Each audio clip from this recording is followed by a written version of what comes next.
വള്ളിക്കുന്ന് മണ്ഡലത്തിലെ ആലുങ്ങലിൽ സംഘടിപ്പിച്ച തെരഞ്ഞെടുപ്പ് പൊതുയോഗത്തിൽ പങ്കെടുക്കാനെത്തിയ മുകേഷിനെ വാദ്യഘോഷങ്ങളോടെയാണ് സ്വീകരിച്ചത്.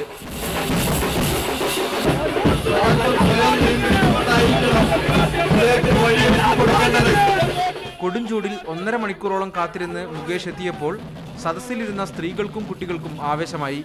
സിനിമയും നാടകവുമെല്ലാം പരാമർശിച്ച് ഇടതുപക്ഷത്തിന്റെ പ്രാധാന്യം മുകേഷ് വിശദീകരിച്ചു. സംഘപരിവാറിനെ തടയാൻ ഇടതു സ്ഥാനാർത്ഥിയെ വിജയിപ്പിക്കണമെന്ന അഭ്യർത്ഥന. ഗോവയിലും മണിപ്പൂരിലും ഏറ്റവും വലിയ വിജയം കരസ്ഥമാക്കിയത് കോൺഗ്രസ് ആണ്. എന്നിട്ട് എന്ത് സംഭവിച്ചു? അവർക്ക് എന്തെങ്കിലും ഒന്ന് അനങ്ങാൻ പറ്റിയോ? അവർ മന്ത്രിസഭ രൂപീകരിച്ചില്ലെന്ന് മാത്രമല്ല, അതിനകത്തിരുന്ന് ജയിച്ച പലരും അപ്പുറത്തോട്ട് പോവുകയും ചെയ്തു.